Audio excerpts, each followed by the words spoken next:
여러분들은 아이패드를 구매한다고 생각할 때 가장 먼저 떠오르는 제품이 무엇인가요? 조심스럽게 예상을 해본다면 아이패드 프로 제품이 먼저 떠오르실 것 같은데요. 하지만 그림을 그리시는 분들이 아니라면 아이패드 프로의 성능을 온전히 다 사용하는 분들이 있을까 싶습니다. 그리고 100만원이 훌쩍 넘는 가격대는 정말 진입하기 어렵다고 느껴지는데요. 이 때문에 제가 가장 매력적으로 느끼는 아이패드는 바로 아이패드 미니 라인입니다. 6세대부터 새로운 폼팩터를 적용하여 벌써 7세대까지 나왔지만 저는 충분히 5세대를 잘 사용하고 있습니다. 출시일이 19년도로 벌써 5년이라는 시간이 지났지만 과연 아직까지 사용할 만한 태블릿인지 제가 굳이 기변을 하지 않고 5세대를 사용하고 있는 이유를 한번 이번 시간을 통해 알아보도록 하겠습니다. 우선 아이패드 미니의 가장 큰 장점은 바로 매우 높은 휴대성인데요. 성인 남성 손바닥 정도의 사이즈에다 300g이라는 정말 가벼운 무게감입니다. 실제로 제가 학교에 다닐 때 아이패드 미니를 후드티 주머니에 넣고 다녔던 경험까지 있을 정도로 정말 휴대성이 용이하죠. 이 때문에 자기 직전 침대에서 게임을 하거나 컨텐츠를 소비할 때 정말 편하게 사용할 수 있습니다. 두 번째 장점이라면 바로 홈 버튼의 존재인데요. 아이패드 미니 6세대 제품부터 풀사이즈의 콤팩터로 터치 아이디가 전원 버튼으로 옮겨졌습니다. 근데 이게 저는 좀 불편할 것 같더라고요. 전원을 켜 터치 아이디로 로그인을 하게 되는 과정을 거치게 되는데 홈 버튼 같은 경우에는 손을 파지한 그대로 엄지손가락으로만 로그인할 수 있지만 전원 버튼 위에 위치하게 되면 왼쪽 검지손가락을 등록하여 사용할 수 있지만 또 손의 방향을 바꿔야 하기 때문에 추가적인 동작이 필요하게 됩니다. 그리고 홈 버튼의 존재로 두꺼운 베젤이 단점이 될 수 있지만 게임을 할 경우 터치의 우려의 빈도수도 줄게 되고 여유로운 손 포지션이 형성이 되어 오히려 저는 더 좋더라고요. 세 번째 장점은 바로 화면인데요. 출시한 지 5년도 더 된 제품인데 화면이 뭐가 그리 좋겠냐 싶을 수 있겠지만 아이패드 미니의 성능도는 정말 좋은 편에 속합니다. 약 8인치의 디스플레이에 2048x1536의 해상도를 가지고 있으며 트루톤 디스플레이와 P3 색용액을 지원하며 라미네이팅 처리까지 되어 있어 웬만한 기술은 다 들어가 있고 정말 좋은 화질을 보여주게 됩니다. 또 가장 최근에 출시한 아이패드 프로의 화면은 264ppi를 아이패드 미니 5세대의 경우 326ppi로 최근 출시한 아이패드보다 더 선명한 화면을 경험할 수 있게 됩니다.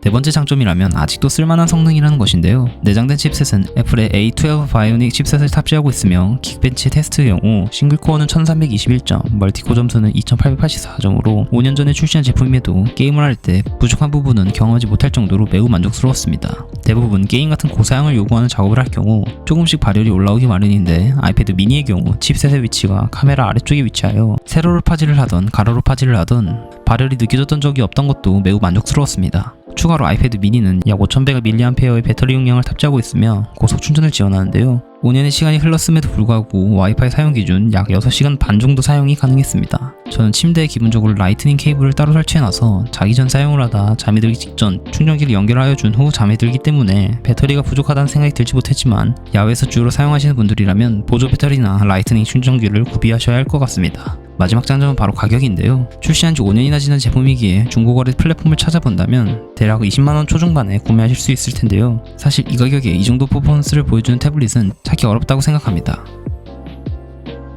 당연히 5년이나 지난 제품이기에 장점만 있는 것은 당연히 아닌데요. 첫 번째 단점이라면 우선 화면입니다. 장점에 대해 얘기를 할 때 화면의 선명함이 장점이라 했지만 사실 이 제품은 영상을 시청하기에는 정말 최악의 제품이라고 생각하는데요. 아이패드 미니 5세대의 경우 4:3이라는 화면비를 가지고 있어 안 그래도 큰 베젤과 영상 상하단에 생기는 렛터박스가 정말 영상용으로는 최악의 기기라고 느껴질 정도로 단점이 됩니다. 반대로 웹서핑, PDF, 전자책을 읽을 경우에는 정말 좋은 화면비를 가지고 있어 참고하시면 좋을 것 같습니다. 두 번째 단점은 바로 스피커인데요. 아이패드 미니 5세대는 모노급 스테레오 스피커가 탑재되어 가로로 영상을 돌려서 볼 경우 한쪽으로만 사운드가 나오는 경험은 너무나 아쉽게 느껴졌습니다. 전체적인 구성으로는 홈팟 미니 봉지 하나와 환경을 고려하지 않는 20W의 전원 어댑터가 기본으로 들어가 있습니다.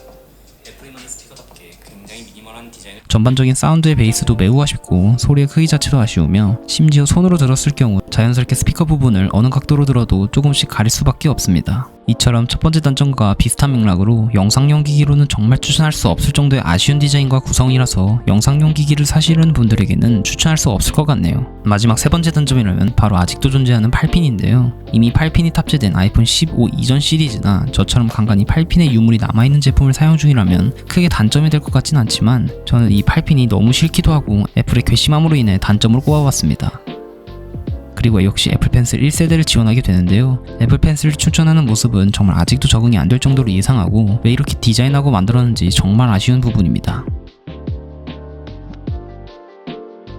처음 아이패드 미니 5세대가 출시되었을 때 많은 분들이 애플의 우려먹는 사골 디자인으로 엄청 욕을 했었던 기억이 나는데 5년이란 시간이 지난 지금은 이 디자인이 더욱더 매력지게 느껴질 때도 있더라고요. 당연히 시간이 지난 만큼 5세대 제품을 구매하는 방법은 거의 없겠지만 중고 제품으로 20만원대에 살 수 있는 태블릿 중에 최고이지 않을까 생각이 듭니다. 무시할 수 없는 애플의 아이패드 OS, 본인이 애플 기기를 사용 중이라면 연동성까지.